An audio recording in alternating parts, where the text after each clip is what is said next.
ദുഷ്ടദാസൻ തന്റെ യജമാനൻ വരുവാൻ താമസിക്കുന്നുവെന്ന് മനസ്സുകൊണ്ട് ചിന്തിക്കുകയും തന്റെ കൂട്ടുകാരെ അടിപ്പാൻ തുടങ്ങുകയും മദ്യപാനികളോടുകൂടെ ഭക്ഷിക്കുകയും കുടിക്കുകയും ചെയ്താൽ അവൻ വിചാരിക്കാത്ത നാളിലും അറിയാത്ത നാഴികയിലും യജമാനൻ വന്നവനെ പിരിക്കുകയും അവന്റെ അവകാശം കപടഭക്തിക്കാരുടെ കൂട്ടത്തിലാക്കുകയും ചെയ്യും. അവിടെ കരച്ചിലും പല്ലുകടിയും ഉണ്ടാകും. ഒരു മനുഷ്യൻ ദൂരദേശത്തേക്ക് പോകുമ്പോൾ അവൻ തന്റെ ദാസന്മാരെ വിളിച്ച് തന്റെ സമ്പാദ്യം അവരെ ഏൽപ്പിച്ചു. ഒരുത്തന് 5, ഒരുത്തന് 2, ഒരുത്തന് 1 താലന്ത് വീതം അവനവന്റെ ശക്തിക്ക് തക്കവണ്ണം കൊടുത്തിട്ട് അവൻ യാത്ര പോയി. 5 താലന്ത് വാങ്ങിയവൻ പോയി അതുകൊണ്ട് കച്ചവടം ചെയ്ത് 5 കോടി ലാഭമുണ്ടാക്കി. അപ്രകാരം തന്നെ 2 വാങ്ങിയവനും 2 കോടി ലാഭമുണ്ടാക്കി. 1 വാങ്ങിയവനാകട്ടെ പോയി ഭൂമി കുഴിച്ച് യജമാനന്റെ ദ്രവ്യത്തെ ഒളിച്ചു വെച്ചു. വളരെ കാലം കഴിഞ്ഞ ശേഷം ദാസന്മാരുടെ യജമാനൻ വന്ന് അവരോട് കണക്ക് ചോദിച്ചു. അപ്പോൾ 5 താലന്ത് വാങ്ങിയവൻ വേറെ 5 കൂടി കൊണ്ടുവന്ന്, എന്റെ യജമാനനെ, നീ എനിക്ക് 5 താലന്തല്ലയോ തന്നത്? ഇതാ അവയോട് വേറെ 5 കൂടി ഞാൻ ലാഭമുണ്ടാക്കിയിരിക്കുന്നു എന്ന് പറഞ്ഞു. യജമാനൻ, കൊള്ളാം, നല്ലവനും വിശ്വസ്തനുമായ ദാസനെ, അല്പത്തിൽ നിന്നെ വിശ്വസ്തനായിരുന്നു, അധികത്തിൽ ഞാൻ നിന്നെ അധികാരപ്പെടുത്തും, നീ യജമാന പ്രീതിയെ പ്രാപിക്കുക എന്ന് പറഞ്ഞു.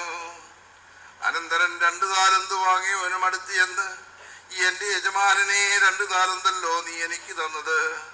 ഇതാ അതിനോടുകൂടെ 2 കൂടെ ഞാൻ ലാഭമുണ്ടാക്കിയിരിക്കുന്നു എന്ന് പറഞ്ഞു.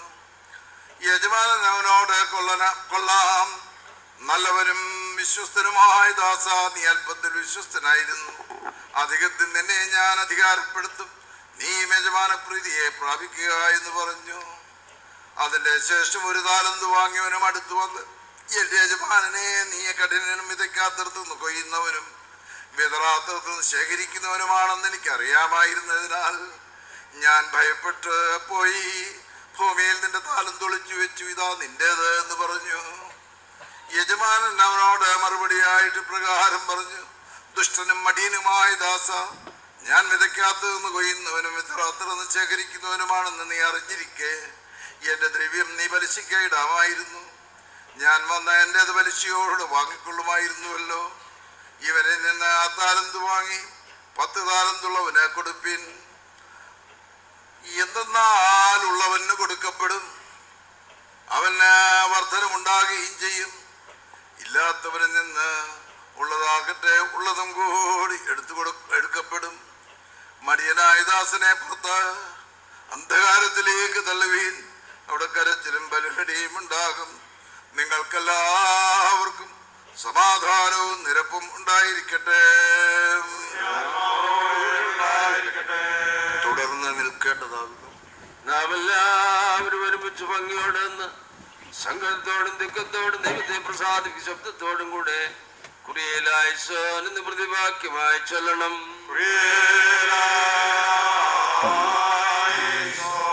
സ്വർഗീയ സൈന്യങ്ങളുടെ നാഥനും ആത്മാക്കളുടെയും സർവ്വജഡത്തിന്റെയും ദൈവവും ജീവന്റെയും മരണത്തിന്റെ മേൽ അധികാരമുള്ളവനുമായ മശിഹാ തമ്പുരാനെ, നിന്നോട് ഞങ്ങൾ അപേക്ഷിക്കുന്നു.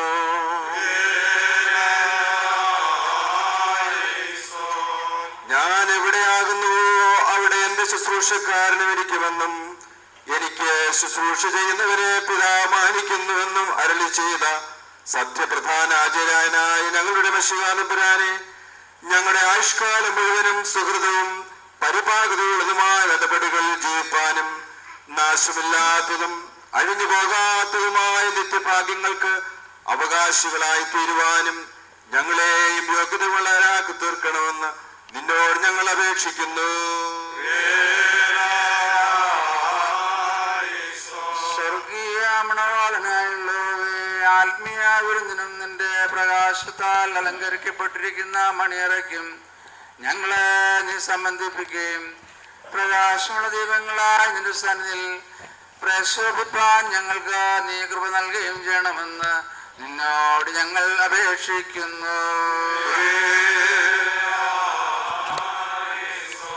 സാക്ഷാൽ പ്രകാശമായ മശിഹാ തമ്പുരാനെ, വിശുദ്ധവും ദൈവികമായ ആദ്യന്തമില്ലാത്ത പ്രകാശത്തിന്റെ കതിരുകളാൽ ഞങ്ങൾ ആത്മാക്കളെ പ്രകാശിപ്പിക്കണമേ. വിശ്വാസമുള്ള നിന്റെ സഹോദരത്തെയും ബലമുള്ള നിന്റെ വലം കൈയാൽ നീ വാഴ്ത്തി നിന്റെ ഇഷ്ടം പ്രവർത്തിച്ചിട്ടുള്ള സകല വിശുദ്ധന്മാരോടും കൂടെ പ്രകാശത്തിന്റെ കൂടാരങ്ങൾ വസിപ്പിക്കണമെന്ന് നിന്നോട് ഞങ്ങൾ അപേക്ഷിക്കുന്നു. നാം ഉച്ചത്തിൽ 3 പ്രാവശ്യം കുറിയലായിസോൻ എന്ന് ചൊല്ലണം.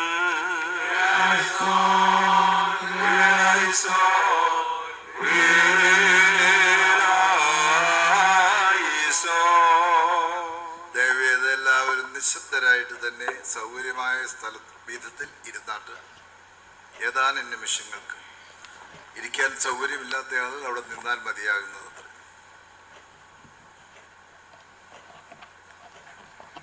നമ്മുടെ കർത്താവ് മരണത്തിന്റെ യാഥാർത്ഥ്യതയെ നമുക്ക് വെളിപ്പെടുത്തി തന്നു.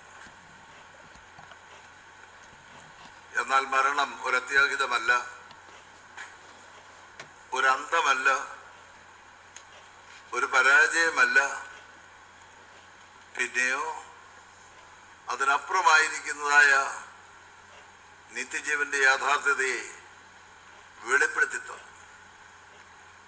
ക്രൂശിൽ തന്നോടൊപ്പം ക്രൂശിതനായിരുന്ന ഒരു കള്ളനോട് ഇപ്രകാരം കർത്താവ് പ്രതിവചിച്ചു. അവൻ അനുദപിച്ചു, കുറ്റമേറ്റു പറഞ്ഞു, തിരുത്തലിന് വിധേയനാകുവാൻ സന്നദ്ധനായി എന്ന് ബോധ്യമായപ്പോൾ ആ ക്രൂശിന്റെ വേദനയുടെ മധ്യത്തിൽ കർത്താവ് അവനോട് പറഞ്ഞു, നീ ഇന്ന് എന്നോടുകൂടെ പർദീസായിലിരിക്കും. ഈ പർദീസായുടെ അനുഭവം അത്രേ മരണത്തിനപ്പുറത്തുള്ളതായ ജീവിതത്തിന്റെ യാഥാർത്ഥ്യതയായി തൻ്റെ ആത്മാവിനെ പിതൃകരങ്ങളിൽ താൻ ഫലമേൽപ്പിക്കുന്നതിന് മുമ്പ് തന്നോടുകൂടെ മരണത്തിങ്കിലേക്ക് നീങ്ങുന്നതായ ആ കള്ളനോട് പ്രതിവചിച്ചതെന്ന് നാം പ്രത്യേകിച്ച് ഓർക്കണം. എന്താണ് ഈ പർദീസായുടെ അനുഭവം? നമുക്കതേക്കുറിച്ചൊക്കെയും ചെറുപ്പം മുതൽ തന്നെ പല വികലമായിരിക്കുന്ന ചിന്തകളും ധാരണകളുമുണ്ട്. പർദീസായുടെ അനുഭവം എന്ന് പറയുമ്പോൾ ദൈവം മനുഷ്യനെ ആണും പെണ്ണുമായി സൃഷ്ടിച്ചു. എങ്ങനെ? ഈ ഭൂമിയിൽ നിന്ന് പൊടിയെടുത്ത് ഈ അന്തരീക്ഷത്തിൽ തങ്ങി നിന്നതായുള്ള മഞ്ഞും കൂടെ കലർത്തി സമ്മിശ്രമാക്കി നമുക്ക് രൂപം നൽകി. ആ രൂപം നൽകിയതിനു ശേഷം മനുഷ്യന്റെ മൂക്കിലൂടെ ജീവശ്വാസമൂതി. അപ്പോൾ മനുഷ്യനും ദൈവവും തമ്മിലുള്ള ബന്ധം ഒരേ ശ്വാസം, ഒരേ ശ്വാസബന്ധത്തിലാകുന്നു മനുഷ്യനെ ദൈവം സൃഷ്ടിച്ചത്. അത് ആണും പെണ്ണുമായി സൃഷ്ടിക്കപ്പെട്ടു. എന്നാൽ ആണും പെണ്ണും തമ്മിലുള്ള ബന്ധം എങ്ങനെയെന്നുള്ളത് വെളിവാക്കുന്നതിന് 2-ാം അധ്യായത്തിൽ മറ്റൊരു മെറ്റഫോർ കൂടി നമുക്ക് നൽകി. ആദാം ഗാഢനിദ്രയിൽ നിന്ന് ഉണർന്നപ്പോൾ അവൻ അഹ്വയെ കണ്ടു. അപ്പോൾ ആദാം പറഞ്ഞത് ഇപ്രകാരമാണ്, നീ എൻ്റെ മാംസത്തിന് മാംസവും എൻ്റെ അസ്ഥിക്ക് അസ്ഥി. ഇതാണ് ദൈവം നൽകിയതായിട്ടുള്ള ബന്ധം. ദൈവവും മനുഷ്യനും തമ്മിലുള്ള ഒരു ശ്വാസബന്ധം. അതുപോലെ തന്നെ അത് ആണും പെണ്ണുമായി. നമ്മുടെ കൂട്ടത്തിൽ തന്നെ ചില സ്ഥലങ്ങളിൽ ചുരുക്കം ചില ആളുകൾ വിരലെണ്ണാമെന്ന് പറയുന്നുണ്ട്. ആദാമിന്റെ മൂക്കിലെ ദൈവം ഊതിയുള്ളൂ, സ്ത്രീയുടെ മൂക്കിൽ ഊതിയില്ല, അതുകൊണ്ട് സ്ത്രീക്ക് ആത്മാവില്ലെന്ന് പറയുന്ന ആധ്യാത്മികർ നമ്മുടെ കൂട്ടത്തിലും ഉണ്ട്, മറ്റു സമൂഹങ്ങളിലും ഉണ്ട്. അതിൻ്റെ അവശിഷ്ടങ്ങളാണ് നമ്മുടെ സമൂഹത്തിലും ഉള്ളത്. എന്നാൽ ഞാൻ പ്രത്യേകിച്ച് ഓർമ്മിപ്പിക്കുന്നത്, ദൈവം ആണും പെണ്ണുമായി മനുഷ്യനെ സൃഷ്ടിച്ചു എന്നാണ് പറയുന്നത്. പിന്നീട് ആ മനുഷ്യനെ സൃഷ്ടിച്ചതായ മനുഷ്യനും ദൈവവുമായുള്ള ബന്ധവും ദൈവവും മനുഷ്യനും തമ്മിലുള്ള ബന്ധത്തെക്കുറിച്ച് കാണിക്കുന്നതായുള്ള സൃഷ്ടിപ്പിന്റെ ചിത്രീകരണത്തിൽ നാം മനസ്സിലാക്കേണ്ടത്, മനുഷ്യൻ മാംസത്തിന് മാംസവും അസ്ഥിക്ക് അസ്ഥിയും, ഒരേ മാംസം ഒരേ അസ്ഥി. ആ ഒരു ചിന്ത ഉണ്ടായിരുന്നുവരെങ്കിൽ ഇന്ന് സമൂഹത്തിൽ കാണുന്ന വികലത സ്വപ്നം കാണുവാൻ പോലും കഴിയുകയില്ലായിരുന്നു എന്നുള്ളത് നിശ്ചയമായിട്ട് നാം ഓർക്കേണ്ടതാണ്. ഇന്ന് കൊച്ചു കുട്ടികളോട് പെരുമാറുമ്പോൾ അവർ നമ്മുടെ മാംസത്തിന് മാംസമാകുന്നത് പറയുവാൻ കഴിയുമോ? സ്ത്രീകളോട് കാണിക്കുന്ന ക്രൂരത മാംസത്തിന് മാംസമാകുന്നത് കഴിയാൻ കഴിയുമോ? പ്രേക്ഷകരെ ആകർഷിക്കുവാൻ വേണ്ടി അതുപോലെ ക്രൂരത പ്രതിഫലിപ്പിച്ചുകൊണ്ട് മാധ്യമങ്ങൾ പ്രേക്ഷകരെ വർദ്ധിപ്പിക്കുന്നു, പക്ഷേ സമൂഹത്തിൽ അരാജകത്വം വളർത്തുന്നു. ഇതല്ലേ ഇന്ന് നാം കാണുന്നതായിട്ടുള്ള യാഥാർത്ഥ്യത. മാത്രമല്ല, പുരുഷനെ പീഡിപ്പിക്കുന്നതായുള്ള സ്ത്രീകളെയും ഇന്ന് ധാരാളമായിട്ട് നമുക്ക് കാണുവാൻ കഴിയും. അതെ, ഞാൻ നീ മാംസത്തിന് മാംസവും അസ്ഥിക്ക് അസ്ഥിയും എന്നുള്ളതായ ആ തിരുവചനത്തിൻ്റെതായിരിക്കുന്ന യാഥാർത്ഥ്യത വർഗീസിന്റെ അനുഭവം നാം ഓർക്കുന്നുണ്ടോ? ഈ ബന്ധത്തിലാണ് ആദാമിനെയും ഹൗവയെയും ഏദൻ പർദീസിൽ ദൈവമാക്കി വെച്ചത്. ഈ മനോഹരമായ പ്രപഞ്ചത്തെ അവരെയാണ് ഏൽപ്പിച്ചത്. പക്ഷെങ്കിൽ മനുഷ്യന് ലഭിച്ചിരുന്ന അവകാശങ്ങളെ കുറിച്ച് മാത്രം പോരാ, പദവികൾ മാത്രം പോരാ, സ്വാതന്ത്ര്യം മാത്രം പോരാ, അതിനപ്പുറമായിരിക്കുന്ന ചിലതൊക്കെ ലഭിക്കാൻ സാധ്യതയുണ്ടെന്ന് മനസ്സിലാക്കി തിന്നുന്നതിന് മുന്നമേ തിന്മാൻ രുചിയുള്ളതാണെന്ന് ഹവ്വ നിശ്ചയിച്ചു. അതുപോലെ തന്നെ കണ്ടതായ സമയത്ത് ആവശ്യമില്ലാത്തതായുള്ള ഒരു ബന്ധം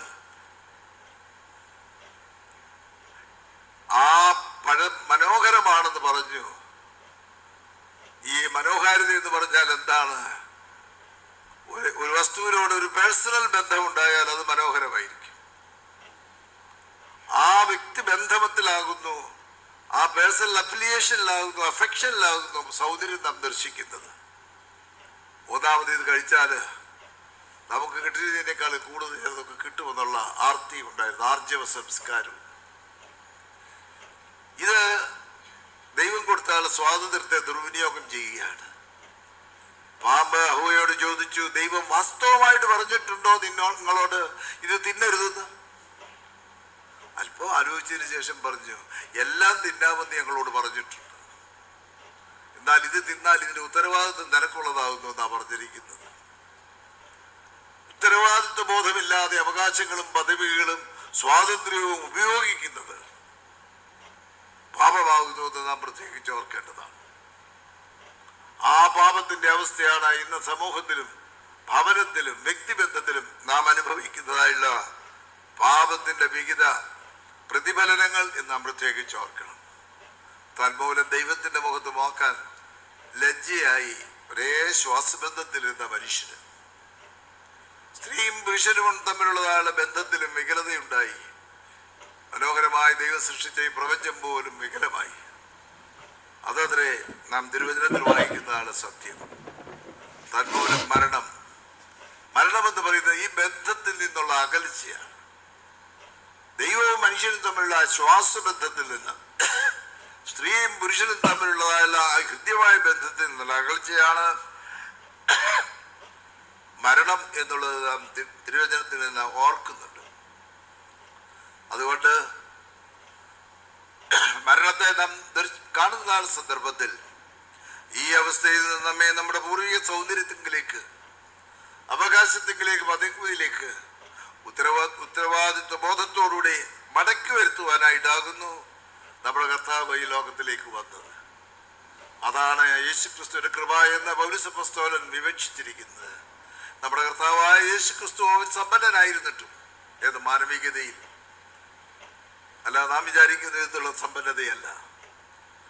ആകാശത്തിലെ പറവകൾക്ക് കൂടുതലുള്ള കുറുതറികൾക്ക് മാളമുണ്ട്, മനുഷ്യപുത്രനോ തലചായ്പാനിടവില്ല എന്ന് പറഞ്ഞ കർത്താവിന്റെ സമ്പന്നതയെ നാം ഓർക്കണം.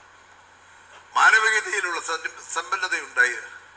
ആ മാനവികതയിലേക്ക് നമ്മളെ മടക്കി വരുത്തുവാൻ വേണ്ടി നമ്മുടെ കർത്താവായ യേശുക്രിസ്തു സമ്പന്നനായിരുന്നിട്ടും അവന്റെ ദാരിദ്ര്യത്തിനാൽ നിങ്ങൾ സമ്പന്നരാകേണ്ടതിന് നിങ്ങൾ നിമിത്തം ദരിദ്രനായി തന്ന കൃപ ഓർത്തുകൊള്ളുക. അത്ര ശക്തിവത്തായിട്ടാകുന്നു പൗലോസ് നമ്മെ പ്രബോധിപ്പിക്കുന്നത്. അതെങ്ങനെയാകുന്നു സാധ്യമായി തീർന്നത്? എബ്രായ ലേഖനത്തിന്റെ എഴുത്തുകാരൻ പറയുന്നു, തന്നെ രക്ഷിപ്പാൻ കഴിയുന്നവനോട് അവൻ ഉറച്ച നടപടിയോടും കണ്ണുനീരോടും കൂടെ അഭയാചന കഴിക്കുകയും ഭയഭക്തി നിമിത്തം ഉത്തരം കണ്ടെത്തുകയും ചെയ്തു. അപ്പോൾ ഉണ്ടായതെന്ത്? ശുഭ്രവസ്ത്രധാരിയായി മുട്ടുകുത്തിയവൻ എഴുന്നേറ്റപ്പോൾ രക്താംബരധാരിയായി തീർന്നു. നിന്റെ പാപങ്ങൾ രക്താംബരം പോലെ ചുവന്നതായിരുന്നാലും ആയത് ഹിമം പോലെ വെളുക്കേണ്ടതെന്ന് പ്രവാചകന്റെ ദർശനം യാഥാർത്ഥ്യമായി തീരുകയാണ്. ആ രക്താംബരധാരിയായ കർത്താവിനെ ആകുന്നു ക്രൂശിൽ തറച്ചത് നാം പ്രത്യേകിച്ച് ഓർക്കണം. ആ രക്താംബരധാരിയായിരിക്കുന്ന കർത്താവ് രക്താംബരധാരിയായ ക്രൂശിൽ കയറിയത്, ഉയർത്തപ്പെട്ട ദിവസത്തിൽ നാം കാണുന്ന വെണ്മയുടെ അനുഭവം വസ്ത്രം നമ്മെ ധരിപ്പിക്കുവാൻ വേണ്ടിയാകുന്നു എന്ന് നമ്മൾ പ്രത്യേകിച്ച് ഓർക്കണം. മാനവികതയുടെ പൂർണ്ണതയിലേക്ക് ദൈവം നമ്മെ മടക്കി വരുത്തുവാനായിട്ട് ആ വലിയ അനുഭവം നമുക്ക് നൽകി തന്നു. എന്ത് ഒന്നുകൂടെ ചിന്തിച്ചു നോക്കിയാകുന്നവരെയിൽ ദൈവത്തെ ആരും ഒരു നാളും കണ്ടിട്ടില്ല. എന്നാൽ കർത്താവായ യേശു ക്രിസ്തുവിൽ അവൻ നമുക്ക് സ്വയം വെളിപ്പെടുത്തി തന്നു. മാർട്ടിൻ ലൂതർ പറഞ്ഞിട്ടുണ്ട്, ദൈവം ഉണ്ടെന്ന് നീ വിശ്വസിക്കാൻ കാര്യം എന്താണെന്ന് ചോദിച്ച ഒരു മനുഷ്യനോട് പ്രത്യുത്തരം പറഞ്ഞ ഇപ്രകാരമാണ്: ഞാനൊരു ദൈവം ഉണ്ടെന്ന് വിശ്വസിക്കുകയല്ല ചെയ്യുന്നത്, നസ്രായനായ യേശുവിൻ്റെ മുഖത്ത് ഞാൻ എൻ്റെ ദൈവത്തെ കണ്ടു. I met my God and saw my God, see my God at the face of Jesus of Nazareth. Chandurkar എന്ന് പറയുന്നതായ ഹൈന്ദവ തത്വചിന്തകൻ പറഞ്ഞു, at the face of Jesus we can see the face, human face of God. ദൈവത്തിന്റെ മനുഷ്യമുഖം നസ്രായനായ യേശുവിൽ കാണാം. നമ്മുടെ വിശ്വാസം എന്ത് കണ്ടാലും അവൻ പൂർണ്ണ ദൈവവും പൂർണ്ണ മനുഷ്യൻ. ഈ യാഥാർത്ഥ്യതയുടെ മധ്യത്തിലാകുന്നു കർത്താവ് പറയുന്നത്, നീ ഇന്ന് എന്നോടുകൂടെ ഈ അനുഭവത്തിലേക്ക് മടങ്ങി വന്നിരിക്കുന്നു. എന്ത്? നീ നിന്റെ പാപങ്ങളെ ഏറ്റുപറഞ്ഞ് തിരുത്തലിന് വിധേയനാകുവാൻ നീ സന്നദ്ധരായതുകൊണ്ട്. അതാണ് രക്ഷയുടെ അനുഭവം. നാം പ്രത്യേകിച്ച് ഓർക്കണം. സക്കായി തന്റെ ജീവിതത്തിന്റെ അപാകതകളെ കുറിച്ച് മനസ്സിലാക്കിക്കൊണ്ട് തിരുത്തലിന് വിധേയനാകുവാൻ സന്നദ്ധരായപ്പോൾ അവനോട് പറഞ്ഞു, ഇന്നീ ഭവനത്തിന്റെ രക്ഷയുണ്ടായി. ആ കള്ളന് രക്ഷയുടെ അനുഭവം ഉണ്ടായതുകൊണ്ട് ഈ ദൈവവും മനുഷ്യൻ തമ്മിലുള്ള ബന്ധത്തിലേക്കും മനുഷ്യൻ തമ്മിലുള്ള ബന്ധത്തിലേക്കും മടങ്ങി വരുന്ന ഒരു അനുഭവം. മുൻപ് ക്രിസ്ത്യാനികളെ കുറിച്ച് ഇതര സമൂഹങ്ങൾ പറഞ്ഞിരിക്കുന്നത് കാണുക, ഇവരുടെ വ്യാപരിക്കുന്ന ദൈവിക സ്നേഹം. ഇന്ന് നമുക്കത് കേൾക്കുവാൻ കഴിയുമോ? ഇത് നമ്മെക്കുറിച്ച് അത് ആരെങ്കിലും സാക്ഷിക്കുമോ? നവീകരണ കാലഘട്ടത്തിലും ഇതര സമൂഹങ്ങൾ പറയുമായിരുന്നു, കൂട്ടായ്മയുടെ ബന്ധത്തിൽ നിലനിന്നതാണ് പിതാക്കന്മാരുടെ ചരിത്രം. ഇന്ന് നമുക്കുണ്ടോ? ഇന്ന് പട്ടത്തു സമൂഹത്തിൽ നമുക്കുണ്ടോ? നാം ചിന്തിക്കേണ്ടതാണ് ഒരു യാഥാർത്ഥ്യതയാണ്. നാം ദൈവവുമായിട്ടുള്ള ഒരേ ശ്വാസബന്ധത്തിൽപ്പെട്ടവർ,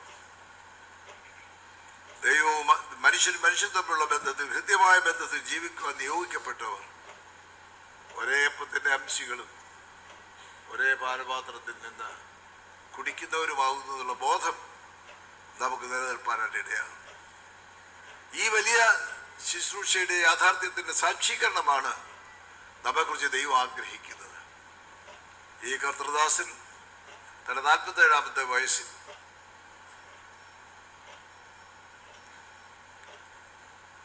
നാം ചിന്തിക്കാത്തതായ വിധത്തിലും നിലയ്ക്കാത്തതായ സമയത്ത് നമ്മിൽ നിന്ന് വേർപെട്ടു. ഈ വേർപാട് നമ്മൾ ഉണ്ടാക്കുന്നതായ അനേക ചോദ്യങ്ങളുണ്ട്. എന്തുകൊണ്ട് ദൈവമേ ഇത്? എന്തുകൊണ്ട്? ന്യായമായ ചോദ്യമാകുന്നു, യാതൊരു സംശയവും. ഒരിക്കലൊരു പട്ടക്കാരൻ ഇതുപോലെ അപകടത്തിൽ മരിച്ചതായുള്ള മകന്റെ കുറിച്ചുള്ള ദുഃഖത്തിലിരിക്കുന്ന ഒരു ഭവനത്തിലേക്ക് കയറി ചെന്നു ആശ്വാസവാക്കുകൾ പറയുവാൻ തുടങ്ങി. അപ്പോൾ ആ ഗൃഹനാഥൻ ചോദിച്ചു, എന്നും പള്ളിയിൽ വെച്ച് ദൈവസ്നേഹത്തെ കുറിച്ചാണ് പറയുന്നത്. ഈ സ്നേഹിക്കുന്ന ദൈവം എന്നോട് ഇതെങ്ങനെ എന്തുകൊണ്ട് ചെയ്തു? ഒരു ചോദ്യം. ഈ പട്ടക്കാരൻ അല്പം ആലോചിച്ചതിന് ശേഷം പറഞ്ഞു, തന്റെ 33-ാമത്തെ വയസ്സിൽ മധ്യാഹ്ന സൂര്യന്റെ കിരണങ്ങളിലേറ്റ് ചൂടേറ്റ് ക്രൂശിൽ തന്റെ ഏകജാതനായ പുത്രൻ കിടക്കുന്നത് കണ്ട സന്ദർഭത്തിൽ ആ വികാരങ്ങളോടുകൂടെ ഇരുന്ന ദൈവം എന്നും നിങ്ങളുടെ കണ്ണുനീരിനോടുകൂടെ കണ്ണുനീര് കലർത്തിക്കൊണ്ടിരിക്കുന്നു, ദൈവമുഖത്തേക്ക് നോക്കുക എന്ന് പറഞ്ഞു. വലിയൊരു സാക്ഷ്യം. അതെ, നമ്മുടെ വേദനകളെ അറിയുന്ന ദൈവം, നമ്മുടെ കണ്ണുനീരിനെ അറിയുന്ന ദൈവം, നമ്മെ പേർ ചൊല്ലി അറിയുന്ന ദൈവം, നമ്മുടെ കണ്ണുനീരിനോട് കണ്ണുനീര് കലർത്തുന്നതായുള്ള ആ ദിവ്യ ദർശനം നമ്മുടെ മനസ്സിലും ജീവിതത്തിലും നമുക്ക് ഉണ്ടാകേണ്ടതാണ്. കേംബ്രിഡ്ജ് സർവകലാശാലയിൽ നിന്ന് PhD ബിരുദമേറ്റ് തൻ്റെ ഭാര്യയോടും മകനോടും കൂടെ ഇന്ത്യയിൽ സുവിശേഷ വേലയ്ക്ക് വന്നതായ ഒരു യുവ ആംഗ്ലേയ പട്ടക്കാരൻ. അദ്ദേഹം എൻ്റെ അധ്യാപകനാണ്. അദ്ദേഹത്തിൻ്റെ മകൻ 8 വയസ്സ് പ്രായമുള്ളതായ ജോണി അവരെ രാവിലെ സ്കൂളിൽ കൊണ്ട് വിടുന്നതിന് ഒരു സ്കൂട്ടറിൻ്റെ പുറകിൽ വെച്ചുകൊണ്ട് പോകുമ്പോൾ വഴിയിൽ ഒരു റോഡ് കട്ടിങ് ഉണ്ടായിരുന്നു. അതിൽ വണ്ടി ചാടി മകൻ തെറിച്ച് താഴെ വീണു. അദ്ദേഹം ഇറങ്ങി വണ്ടി സ്റ്റാൻഡിൽ വെച്ചിട്ട് എഴുന്നേറ്റു. ആ കുഞ്ഞിനെ കയ്യിലെടുത്തപ്പോൾ കുഞ്ഞ് കൂട് വിട്ടുപോയിരുന്നു. തളർന്നു കിടക്കുന്ന കുഞ്ഞ്. ആ കുഞ്ഞിനെയും കൊണ്ട് അദ്ദേഹം പോയതിനാൽ തൊട്ടടുത്തുള്ള ഒരു മിഷൻ ഹോസ്പിറ്റലാണ്. ആ മിഷൻ ഹോസ്പിറ്റൽ അദ്ദേഹത്തിൻ്റെ ഭാര്യ സുഖമില്ലാതെ ഒരാഴ്ചയിലധികമായി അവിടെ അഡ്മിറ്റ് ചെയ്തിരിക്കുകയാണ്. മകന് രാവിലെ പ്രഭാത ഭക്ഷണം ഉണ്ടാക്കിക്കൊടുത്ത് മകനെ ഒരുക്കി സ്കൂളിൽ കൊണ്ടുവിടുവാനായിട്ട് പോയ പിതാവ് ആ മൃതശരീരവും വഹിച്ചുകൊണ്ടാണ് ആ ആശുപത്രിയിൽ നിൽക്കുന്നത്. എന്തുകൊണ്ട് ദൈവമേ ഇത് എന്തുകൊണ്ട് എന്ന് ചോദിക്കുന്ന അവസരം. അദ്ദേഹത്തിൻ്റെ സ്നേഹിതരായി തിയോളജിക്കൽ കോളേജിലെ പ്രൊഫസർമാർ ധാരാളമുണ്ട്, ബിഷപ്പന്മാരുമുണ്ട്. എല്ലാവരും വീട്ടിൽ വന്നപ്പോൾ യോബിൻ്റെ അടുക്കൽ ചെന്നിരുന്ന അപ്രായമായവരുടെ അനുഭവമായിരുന്നു. അവർക്കൊന്നും പറയാനില്ല, അവർക്കൊന്നും പറയുവാനായിട്ടില്ല. എന്തുകൊണ്ട് ദൈവമേ ഇത് എന്തുകൊണ്ട്? അപ്പോൾ ബിഷപ്പ് ഹോളീസ് എന്ന് പറയുന്ന സെന്റ് ഇന്ത്യ ഐക്യ സഭയുടെ ആദ്യത്തെ മോഡറേറ്റർ ആ കൂട്ടത്തിലുണ്ടായിരുന്നു. അദ്ദേഹം ആ കുട്ടിയുടെ പിതാവിനെ പേർ ചൊല്ലി വിളിച്ചു. ആന്റണി എന്നായിരുന്നു. ആന്റണി, ഞാനും ഇതുപോലുള്ളൊരു അനുഭവത്തിലൂടെ കടന്നു പോയവനായിരുന്നു.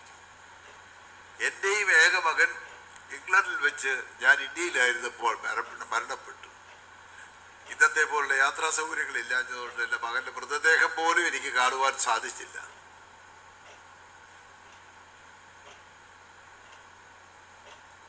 എന്നാൽ ആ വേദിയിൽ ഞാൻ ഇരിക്കുമ്പോൾ പ്രായമായ ഒരു മിഷണറി വനിത എന്നോട് പറഞ്ഞു, ഹോളീസേ, അദ്ദേഹം ബിഷപ്പല്ല, ഹോളീസേ, കർത്താവിൻ്റെ മുഖത്തേക്ക് നോക്കുക. Don't you see tears are rolling down from his eyes? അവൻ്റെ കണ്ണിൽ നിന്ന് കണ്ണുനീര് ഉരുണ്ട് വരുന്നത് നീ കാണുന്നില്ലേ? എവിടേക്ക്? നിന്റെ കണ്ണുനീരിനോട് വന്ന് കലരുന്നതായുള്ള അനുഭവത്തിലേക്ക് മുഖമുയർത്തി കർത്തൃ മുഖത്തേക്ക് നോക്കുവാൻ പറഞ്ഞു. ഞാൻ എൻ്റെ മുഖമുയർത്തി കർത്താവിൻ്റെ മുഖത്ത് നിന്ന് വരുന്നതാണ് കണ്ണുനീര്. എൻ്റെ കണ്ണുനീരിനോട് കലരുന്ന അനുഭവം എനിക്കുണ്ടായി. ഞാൻ കണ്ണുനീര് തുടച്ചു. അന്ന് മുതൽ എനിക്ക് ആശ്വാസമുണ്ടായിരുന്നു. ഒരിക്കലും ഇന്ന് വരെയും ഉത്തരം കിട്ടാത്ത ഒരു ചോദ്യം ഉണ്ടായിരുന്നു, എന്തുകൊണ്ട് ദൈവമേ ഇത് എന്തുകൊണ്ട്? ഞാനെപ്പോൾ മനസ്സിലാക്കുന്നു, ദൈവം എന്തുകൊണ്ടാകുന്നു ഈ വിധത്തിലുള്ള അനുഭവത്തിലൂടെയും എന്നെ ശക്തിപ്പെടുത്തിയത്. അനുഭവം ഉണ്ടാക്കിയതല്ല, ഈ അനുഭവത്തിന്റെ മധ്യത്തിൽ ശക്തി തന്നത് എന്തുകൊണ്ടെന്ന് ഞാൻ മനസ്സിലാക്കുന്നു. നിന്റെ വിധയെ ഞാൻ അറിയുന്നു, നിന്റെ കണ്ണുനീരിനെ ഞാൻ കാണുന്നു. നിന്റെ കണ്ണുനീരിനോട് തന്നെ തന്റെ കണ്ണുനീരത്ത് യേശുവിന്റെ മുഖത്തേക്ക് നോക്കുക എന്ന് പറഞ്ഞു. ആന്റണി ദൃഷ്ടി ഉയർത്തി ബിഷപ്പ് ഹോളീസിന്റെ മുഖത്തേക്ക് നോക്കി. അദ്ദേഹത്തിന്റെ കണ്ണുനീരുന്ന കണ്ണുനീര് ധാരാളമായിട്ട് വന്നുകൊണ്ടിരിക്കുമ്പോഴാണ് ഈ വസ്തുത പറഞ്ഞത്. ആശ്വാസിച്ചതിനായി പോക്കറ്റിൽ നിന്ന് കർച്ചീഫ് എടുത്ത് മുഖം തുടച്ചു. പിന്നെ ശവസംസ്കാരത്തിന് സമയം വരെയും അദ്ദേഹത്തിന്റെ കണ്ണുനീര് വന്നില്ല.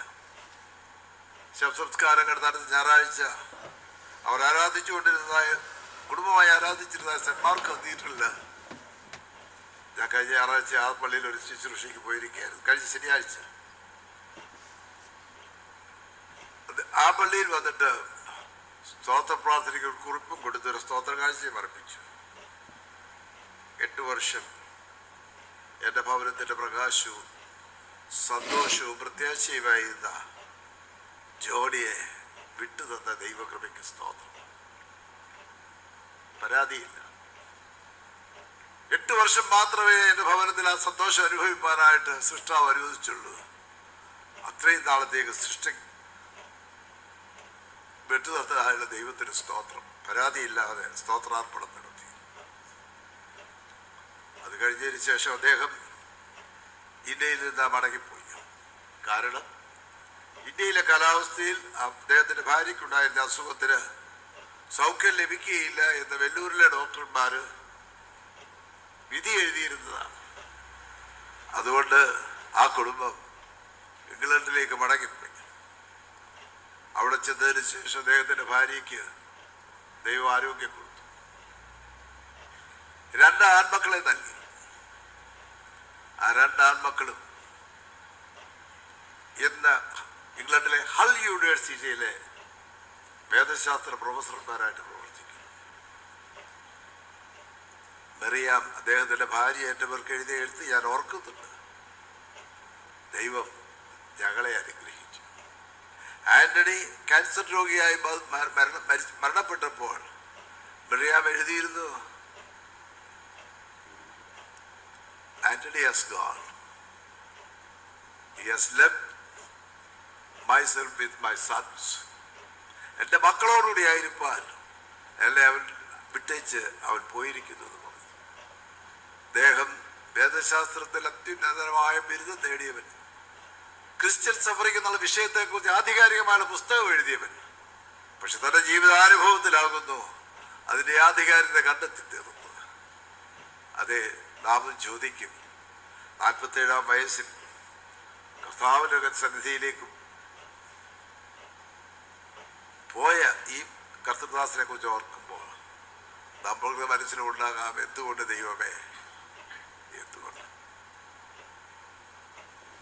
എന്നാൽ നമ്മുടെ കണ്ണുനീരിനെ അറിയുന്ന കർത്താവ്, നമ്മുടെ കണ്ണുനീരിനോട് തന്റെ കണ്ണുനീര് കലർത്തുന്ന കർത്താവ് തരുന്ന ആശ്വാസം പ്രാപിക്കുമ്പോൾ നമുക്ക് ദൈവം തന്നിരിക്കുന്ന ആയുസ് ധൈര്യത്തോടും പ്രത്യാശയോടും നിർവഹിച്ച് അനേകം ഇതുപോലുള്ള ആവശ്യങ്ങൾ ഇരിക്കുന്നവർക്ക് ആശ്വാസം പകരുന്ന സാക്ഷികളായി ജീവിക്കാൻ നമ്മെ ശക്തീകരിക്കും. ഈ കർത്തദാസൻ മാർത്തോമാസഭയിലെ പട്ടക്കാരുടെ കൂട്ടത്തിൽ പ്രതീക്ഷകൾ ഉണ്ടായിരുന്ന ഒരു പട്ടക്കാരൻ. ഒരു വർഷത്തിന് മുമ്പ് ഇതുപോലെ തന്നെ മറ്റു പ്രതീക്ഷ ഉണ്ടായിരുന്ന മറ്റൊരു പട്ടക്കാരൻ നമുക്ക് നഷ്ടപ്പെട്ടു. ഞാനന്ന് സഭാധാരയിൽ എഴുതിയ കത്ത് ധ്യാനസമയത്ത് വീണ്ടും ഓർമ്മിപ്പിക്കട്ടെ. ജനനിബിഡമായിരിക്കുന്ന യാത്ര ബാഹുല്യമുള്ളതാണ് ആ നഗരങ്ങളിൽ വസിക്കുന്ന പട്ടക്കാർക്ക് ഒരു 4 ചക്രമുള്ളതായ ഒരു വാഹനം വാങ്ങിച്ചു കൊടുക്കുവാൻ ഇടവക്കാർക്ക് അത്ര വലിയ പ്രയാസമൊന്നുമില്ല. പക്ഷെ ഇതുപോലെ പട്ടക്കാര് നഷ്ടപ്പെടുവാൻ സഭയ്ക്ക് സാധ്യമല്ല. അതുകൊണ്ട് നിശ്ചയമായും ഈ കാര്യത്തിൽ മാർത്തോമാസഭയുടെ ഇടവകളും ജാഗ്രത പുലർത്തണമെന്ന ഈ അടുത്ത് വരുന്നതായുള്ള കത്തിൽ ഞാൻ വീണ്ടും എഴുതിയിട്ടുണ്ട്. എന്നാൽ അന്ന് എഴുതിയതിന്റെ ഫലമായി അനേകം ഇടവുകളിൽ 4 ചക്ര വാഹനങ്ങൾ കൊടുത്തു. അവിടെയൊന്നും ഒരു അപകടം ഉണ്ടായില്ല. എന്നാൽ ദയവ് ചെയ്ത് അച്ഛന്മാരുടെ 2 കാര്യങ്ങൾ ശ്രദ്ധിക്കണം. ഇന്നലെ രാത്രി ഞാൻ ഇവിടേക്ക് വരുമ്പോഴും നമ്മുടെ ഒരു അച്ഛൻ ഹെൽമെറ്റ് ഇല്ലാതെ രാത്രിയിൽ സ്കൂട്ടർ ഓടിച്ചുകൊണ്ട് വരുന്നത് ഞാൻ കണ്ടു. ആ കച്ചിന് ഇവിടെ കാണുമെന്ന് എനിക്കറിയാം. ദയവ് ചെയ്ത് ഹെൽമെറ്റ് ഇല്ലാതെ സ്കൂട്ടർ ഓടിക്കരുത്. അത് രണ്ടാമത് സൗകര്യമുള്ള ഇടവുകൾ തന്നെയും പട്ടക്കാട് ശുശ്രൂഷകൾ നിങ്ങൾക്ക് ലഭിക്കണമെന്ന് വരികിൽ, സഭയ്ക്ക് ലഭിക്കണമെന്ന് വരികിൽ അതിനുള്ള സൗകര്യങ്ങൾ ഉണ്ടാക്കി കൊടുക്കേണ്ടത് സഭയുടെ കർത്തവ്യമാകുന്നു എന്നാണ് ഈ സഭയിൽ വളരെ ഭാരത്തോട് ഞാൻ വീണ്ടും ഓർമ്മിപ്പിക്കട്ടെ. ദൈവം നമുക്ക് തരുന്നതായുള്ള കഴിവുകൾ ദൈവനാമമഹത്വത്തിന് വേണ്ടി വിനിയോഗിക്കേണ്ടതാണ്. ഇപ്പോൾ സ്ഥാനാഭിഷക്തനായ മാർപ്പാപ്പ പറഞ്ഞാൽ ഒരു വാക്ക് ഞാൻ ഓർമ്മിപ്പിച്ചുകൊണ്ട് ഞാൻ എൻ്റെ വാക്കമില്ല. ഓരോരുത്തരും അടുത്ത് നിൽക്കുന്ന അവരുടെ സംരക്ഷകരായിരിക്കണം എന്നുള്ള ബോധം ഇന്നത്തെ നമ്മുടെ സമൂഹത്തിൽ വളർന്നു വന്നാൽ സകല പ്രശ്നങ്ങൾക്കും പരിഹാരം കണ്ടെത്തുവാൻ കഴിയും. അതെ, ദൈവമേ, 47 വർഷം ഈ ബഹുമാനപ്പെട്ട അച്ഛൻ്റെ സഹവാസം നമുക്ക് നൽകി നമ്മെ അനുഗ്രഹിച്ച് സന്തോഷിപ്പിച്ച് അനുഗ്രഹിച്ച ദൈവത്തിന് സ്തോത്രം ചെയ്യാം. ഇപ്പോൾ വികാരി ജനറൽ വൈദിക ട്രസ്റ്റി പ്രാർത്ഥിക്കും.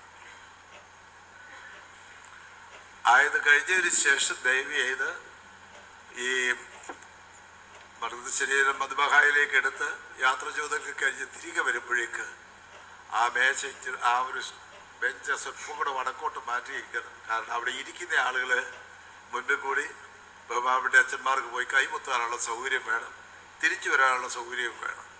അതുകൊണ്ട് റീത്തുകളും ഒന്ന് മാറ്റി കാലുമുട്ടാതെ പോരത്തക്ക വിധത്തിൽ ക്രമീകരിക്കുന്നത്. ഇപ്പോഴല്ല, മൃതദേഹം ഇവിടേക്ക് എടുക്കുമ്പോൾ മാത്രം ആ ബെഞ്ച് മാറ്റിയാൽ മതിയാവും എന്നുള്ളത് ഓർമ്മിപ്പിക്കട്ടെ.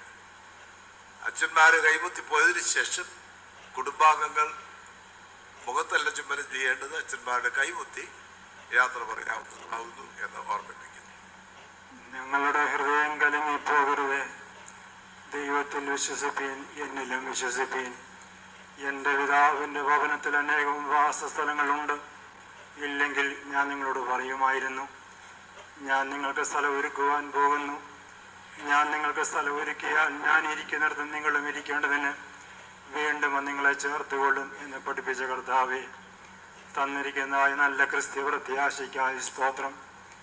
അവിടുന്ന് ഞങ്ങളെ സൃഷ്ടിച്ചു, ഈ ലോകത്തിലാക്കി. അവിടുത്തെ മഹത്തരമായ ശുശ്രൂഷയ്ക്ക് വേണ്ടി വിളിച്ചു വേർതിരിക്കുവാൻ തക്കവണ്ണം ഈ പ്രിയ മകന് അവിടുത്തെ ഭാഗ്യം നൽകി. അനുഗ്രഹിക്കപ്പെട്ട ശുശ്രൂഷ കഴിഞ്ഞ 20 വർഷക്കാലം വിവിധ ഇടവുകളിൽ പ്രവർത്തിപ്പാൻ തക്കവണ്ണം നീ സഹായിച്ചല്ലോ, അതിനായി സ്തോത്രം. അനുഗ്രഹിക്കപ്പെട്ടതായി കുടുംബജീവിതം നൽകി. നല്ല മൂല്യങ്ങൾ ലഭിക്കുവാൻ തക്കവണ്ണം മാതാപിതാക്കളെ നൽകി. ദൈവമേ, അവർക്ക് തങ്ങൾക്ക് ലഭിച്ചതായ മകനെ ദൈവവേലയ്ക്ക് വേണ്ടി സമർപ്പിക്കുവാനുള്ള ഭാഗ്യം നൽകി. ഈ ഇന്ത്യയിലും വിദേശത്തും വിശ്വസ്തയോട് നില്ലാശ്രയിച്ചുകൊണ്ട് പ്രവർത്തിപ്പാൻ തക്കവണ്ണം നിന്റെ മകനെ അവിടുന്ന് സഹായിച്ചു. 47 വർഷക്കാലം ജീവിപ്പാനുള്ള ഭാഗ്യവും നൽകി. അവിടുത്തെ ഹിതം നിന്റെ സന്നിധിയിലേക്ക് വിളിച്ചു പോകാതിരിക്കുക എന്നുള്ളതായിരുന്നു. ദൈവം തന്നു, ദൈവം എടുത്തു, അവിടുത്തെ നാവും മഹത്വപ്പെടുമാറാകട്ടെ എന്ന് പറയുവാനുള്ള കൃപ കൊച്ചമ്മയ്ക്കും പ്രിയ കുഞ്ഞുങ്ങൾക്കും സഹോദര പട്ടക്കാർക്കും ഭവനത്തിലുള്ള പ്രിയപ്പെട്ട എല്ലാവർക്കും നൽകണമേ. അവിടുന്ന് ദുഃഖിക്കുന്നവരോട് ചേർന്ന് ദുഃഖിക്കുകയും കരയുന്നവരോട് ചേർന്ന് കരയുകയും ചെയ്യുന്ന കർത്താവ്, ആ ലാസറിന്റെ കല്ലറകൾ ചെന്ന് മാർത്തയുടെയും മറിയുടെയും കണ്ണുനീർ കണ്ടപ്പോൾ നീയും കരഞ്ഞു. എന്നാൽ അവിടുന്ന് വലിയ സത്യം പഠിപ്പിച്ചു, ഞാൻ തന്നെ പുനരുത്ഥാനവും ജീവനുമാകുന്നു. എന്നിൽ വിശ്വസിക്കുന്നവർ മരിച്ചാലും ജീവിക്കും. അവിടുത്തെ പ്രിയ മകൻ ഞങ്ങൾ ഇന്ന് കടന്നു പോയെങ്കിൽ തന്നെ അവിടുത്തെ സന്നിധിയിലേക്കാണ് വന്നിരിക്കുന്നത് എന്ന് പൂർണ്ണമായി ഞങ്ങൾ വിശ്വസിക്കുന്നു. ഓരോ മരണവും ഞങ്ങൾക്ക് നൽകുന്നൊരു സന്ദേശമുണ്ടല്ലോ. ഞങ്ങളുടെ താൽക്കാലികമായ ജീവിതത്തെക്കുറിച്ച് ഞങ്ങൾ എത്ര നാൾ ലോകത്ത് ജീവിക്കുന്ന അറിയുന്നില്ല. തന്നിരിക്കുന്ന ചെറിയ ആയുസ് സഭയുടെ കെട്ടുപണിക്ക് വേണ്ടിയും ദൈവരാജ്യ വളർച്ചയ്ക്ക് വേണ്ടിയും സമൂഹ നന്മയ്ക്ക് വേണ്ടിയും ഉപയോഗിപ്പാൻ തക്കവണ്ണം സഹായിക്കണം.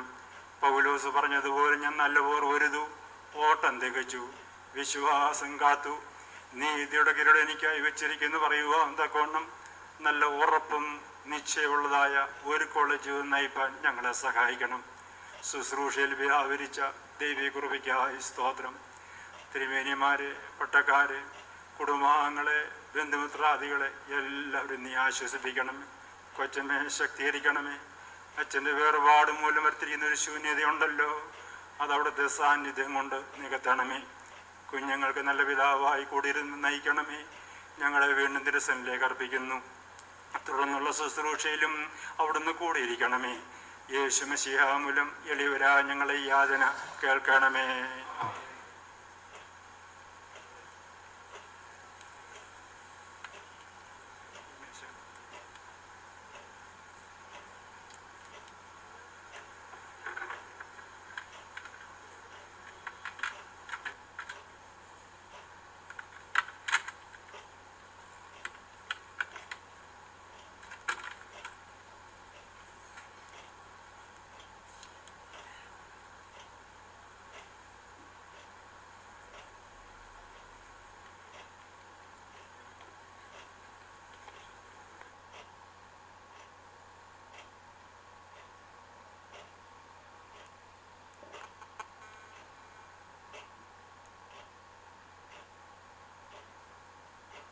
എടുക്കപ്പെട്ടിരിക്കുന്നു.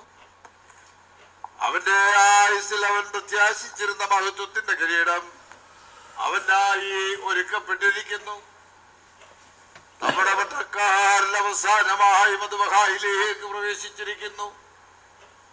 സമാധാനത്തോടുകൂടെ പാർത്തുകൊള്ളുവിൻ. സന്തോഷത്തോടുകൂടെ എനിക്ക് യാത്ര പറവീൻ. ഇനിയും ഞങ്ങളല്ലേ കർത്താവിൽ നാളോളം കാണുകയില്ല എന്ന് പറയുന്ന ശബ്ദവിതാ നാം കേൾപ്പാൻ തുടങ്ങുന്നു. പരിശുദ്ധ സഭയെ ശിഹായുടെ സമാധാനത്തിൽ പാർത്തുകൊള്ളുക. ദൈവത്താൽ എനിക്ക് നൽകപ്പെട്ട ആത്മീയ മക്കളെ, നിങ്ങൾ സമാധാനത്തോടെ പാർത്തുകൊള്ളുവിൻ. കർത്താവിൽ എൻ്റെ സഹോദര സഹോദരികളെ, എനിക്ക് നിങ്ങൾ യാത്ര പറഞ്ഞ് മെശിഹായെ സ്തുതിപ്പിൻ. നിങ്ങളോടുകൂടെ അവരെന്നെ പാർപ്പിച്ചു. ഇപ്പോൾ നിങ്ങളിൽ നിന്ന് അവനെന്നെ വേർപെടുത്തിയിരിക്കുന്നു. ജീവൻ നിറഞ്ഞിരിക്കുന്ന സ്ഥലത്ത് വെച്ച് നിങ്ങളെ എല്ലാവരെയും കാണുവാൻ അവൻ എനിക്ക് സംഗതി വരുത്തും.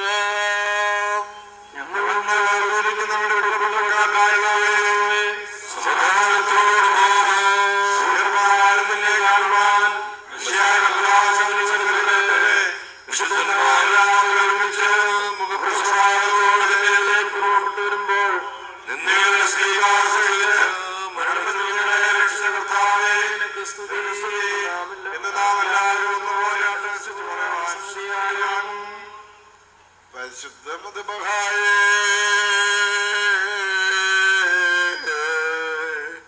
സമാധാനത്താലേ പാർക്കാനുള്ള വട്ടക്കാരാ,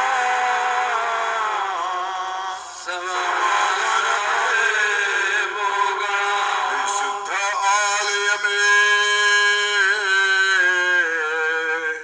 സമാധാനത്താലേ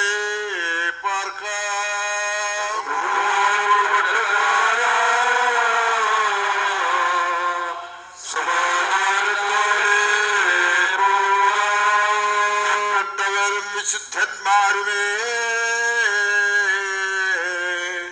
സമാധാനത്താലേ പാർപ്പീ.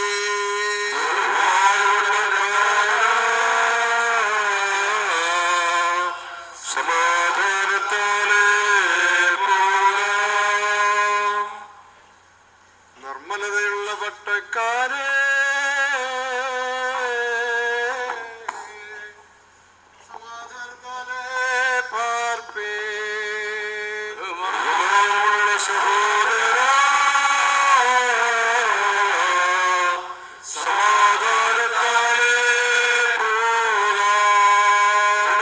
ഷമ്മാശന്മാരെ,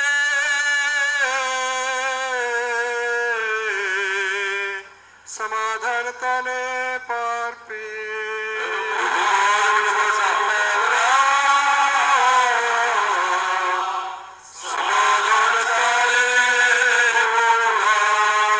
പട്ടത്തെ സമൂഹമേ,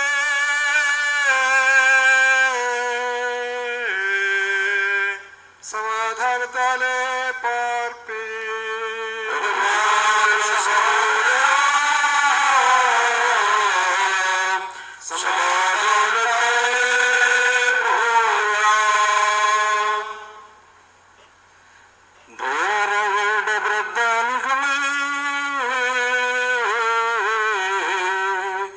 സമാധാനത്താലേ പാർപ്പീ.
സമാധാനത്തോടെ പാർപ്പീൻ. എന്നാൽ ഈ സമാധാനം എന്നേക്കുള്ളതാകുന്നു. ഞാനല്ല ഇപ്പോഴും അതിൽ പ്രവേശിച്ചു വന്നിരിക്കുന്ന അഴിഞ്ഞു പോകുന്ന മധുവായേ, നിന്നെ വിട്ട് ഞാനിതാ ഇറങ്ങി എന്നേക്കുമായി പിരിഞ്ഞു പോകുന്നു. എന്റെ സഹോദരന്മാരായ കൂട്ടുപട്ടക്കാരെ, നിങ്ങളിൽ നിന്ന് ഞാൻ പിരിഞ്ഞ സ്വർഗീയരായ സകലരോടും ഞാൻ ചേരുന്നു.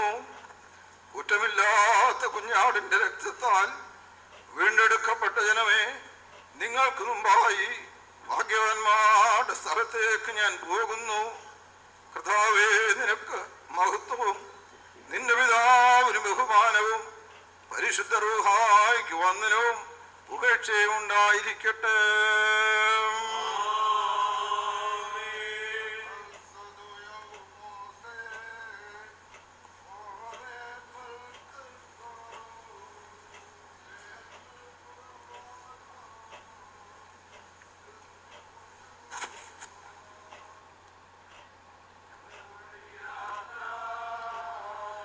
അടുത്തിരിക്കുന്നല്ലോ ഭക്ഷ്യപദാർത്ഥങ്ങൾ നമുക്കായി കരുതിയിടാം.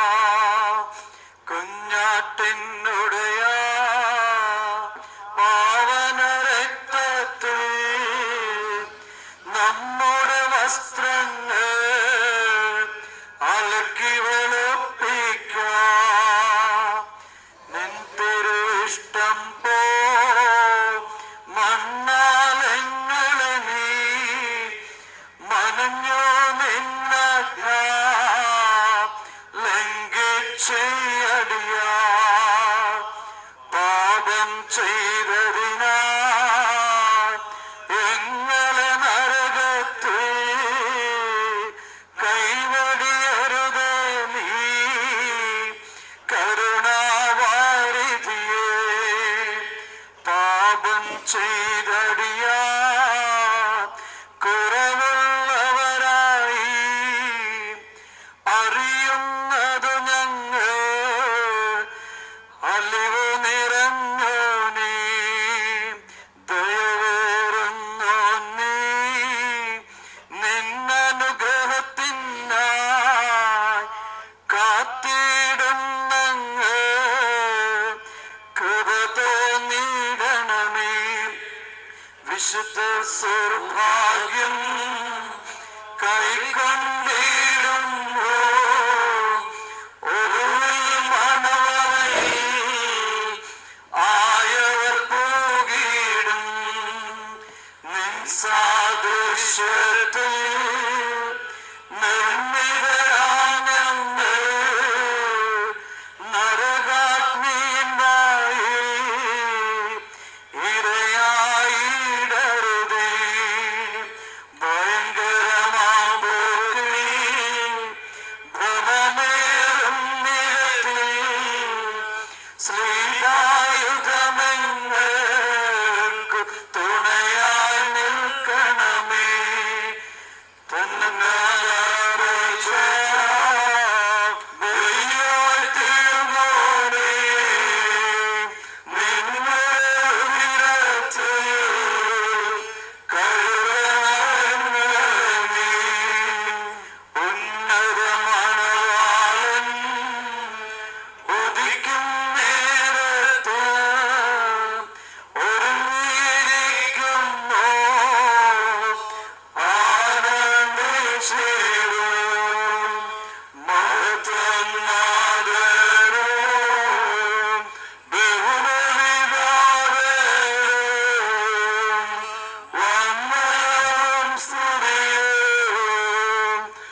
കുടുംബാംഗങ്ങൾ കൈമുത്തി യാത്ര പറയട്ടെ. കുടുംബാംഗങ്ങൾ മാത്രം, എല്ലാവർക്കും വരുവാനായിട്ട് സമയമില്ല. ഓക്കെ, കുടുംബാംഗങ്ങൾ മാത്രം ഈ മേശയ്ക്കോട്ട് മാറ്റിയിട്ടിട്ട് പിതാവ് കൈമുത്തിട്ട് വന്നതിന് ശേഷം കൃതജ്ഞത പറയുന്നതായിരിക്കും. ആ സ്റ്റാൻഡേർഡ് വെച്ചിട്ട്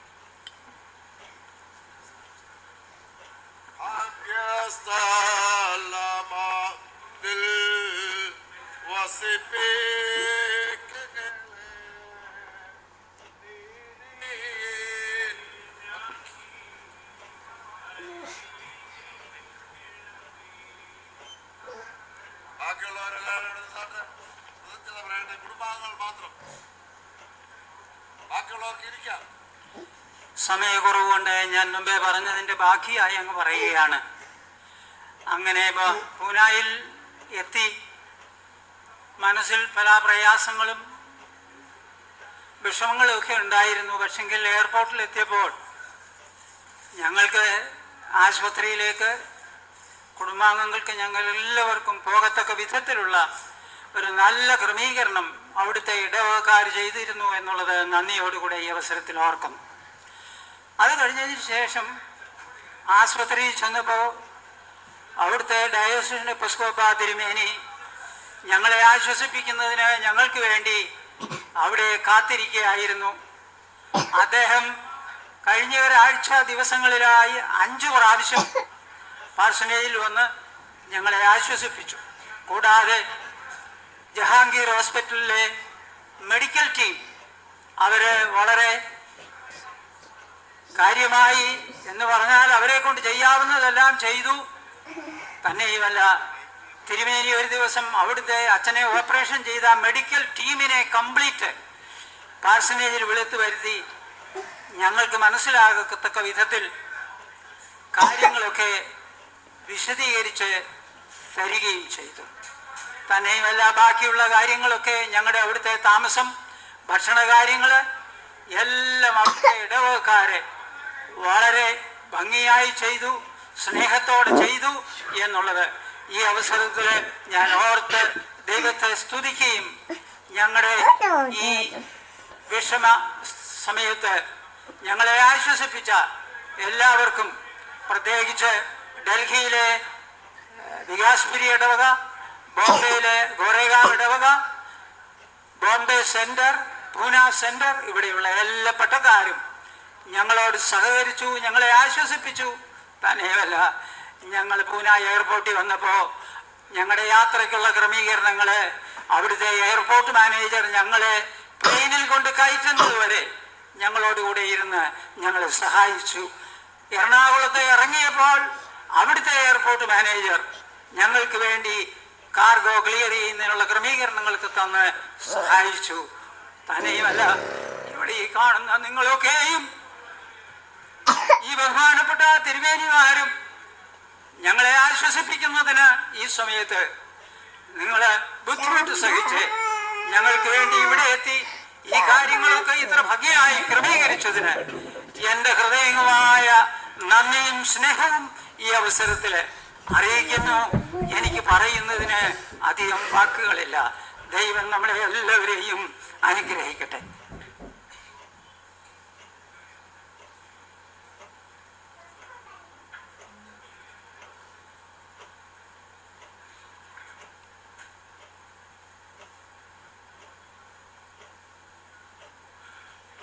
ബഹുമാനപ്പെട്ട അച്ഛന്മാരുടെ ശ്രദ്ധയ്ക്ക് ഒരു പ്രാർത്ഥനാ വിഷയം. നമ്മുടെ വികാരി ജനറൽ KO ഫിലിപ്പോസ് അച്ഛന് ഒരു ഹൃദയരോഗബാധയുണ്ടായി. ബോംബെയിലേക്ക് ഉടനെ തന്നെ കൊണ്ടുവരുവാൻ ഞാൻ പറഞ്ഞു. ബോംബെയിൽ അച്ഛൻ്റെ ബ്രദർ ഡോക്ടർ ജെയിംസ് ഓപ്പറേഷൻ നടത്തിക്കൊണ്ടിരിക്കുകയാണ്. ഇപ്പോൾ ഓപ്പറേഷൻ കഴിഞ്ഞ് കാണുകയില്ല. അച്ഛൻ്റെ സ്റ്റെൻറ്റിട്ടാലും പോരാ, ഓപ്പൺ ഹാർട്ട് സർജറി ഇതിനെ വേണമായിരുന്നു. അത് ചെയ്തുകൊണ്ടിരിക്കുകയാണ്. പ്രത്യേകം പ്രാർത്ഥനയിൽ ഓർക്കണം എന്ന് ഓർമ്മിപ്പിക്കും.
but I still